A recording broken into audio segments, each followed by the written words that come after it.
Almagro at grabe yung kanyang pinakita. Bilib na bilib si Coach Hammer sa kanya. So Coach, I'll give you the first question para dito kay Nisen Colendra. Nisen, Yes, and then step up mo, nabigyan ka ng pagkakataon ngayon maglaro. Matagal mo nang inaantay yung pagkakataon. How was it there performing at your best in today's game? Una po sa lahat, syempre, super grateful ako sa playing time at tiwala ni Coach O. Hindi ko rin po magagawa to without the help of my teammates and especially yung coaches namin. Okay, Nisen, tiga Batangas ka. Alam naman natin, maraming mga magagaling na players, mga volleyball stars from Batangas, Don Katindig, from Tanawan, Batangas, Kim Fajardo from Calatagan, Batangas. Ikaw naman from Lipa, Batangas. Ever since ba, volleyball player ka na? Hindi po. Actually, grade 4 lang po ako nag-start. Okay. Kasi parang nagkasakit po kasi ako UTI. So, kailangan madaming water. Tapos, naisipan po ng mother ko na ipag-volleyball ako kasi kailangan madaming water intake. And yun, nagustuhan ko naman po. Minahal ko na po yung volleyball.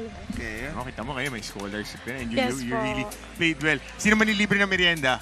Wala Ikaw o si Judel? Si Judel po. Kasi kanina, excited siya pumasok. But consistently maganda yung inilaro mo. Thank you Especially, po. and yung vibe mo with the team is very positive. How is it during the practices naman? Since you're part of that second team, ngayon nabigyan ka ng minutes. Siyempre, yung sinasabi nga sa amin ni Coach O sa training pa lang, kailangan laging positive lang yung aura namin. Lagi namin dadalhin yung positive energy and laging think positive lang.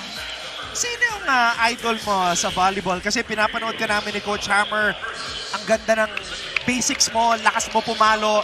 Sino ba yung nag-inspire sa'yo maglaro? Ever since po, si Ate Phil Kainglet po. Yes po, okay. super fan po talaga ako ng Ateneo. Yan po, siya po ang nag-inspire sa akin. Nakikita ko, I see a little bit of yung pagtalon ni Phil. Yeah, of course, back in the day, Phil Cayetano. Cayetano na siya ngayon. One of the best spikers at her level. At makikita natin yung ilan sa mga plays mo. Back set mula kay Tenat. Ayan. Nisen Colendra. Okay. Mukhang maraming shares to mamaya. Maraming edits to. Mahilig ka ba sa TikTok? Opo, super. Oh, yun? Pero hindi po ako nagsasayaw. Yung mga highlights mo na lang. Mga highlights mo na lang. Yan, isi-share na mga growing fans mo sa TikTok. Okay, Nisen, baka meron kang gustong batiin na nanonood ngayon.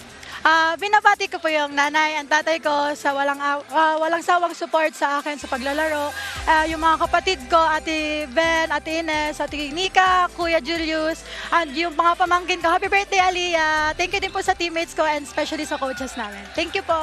Congratulations! 13 points for the rookie, Nisen Colendra.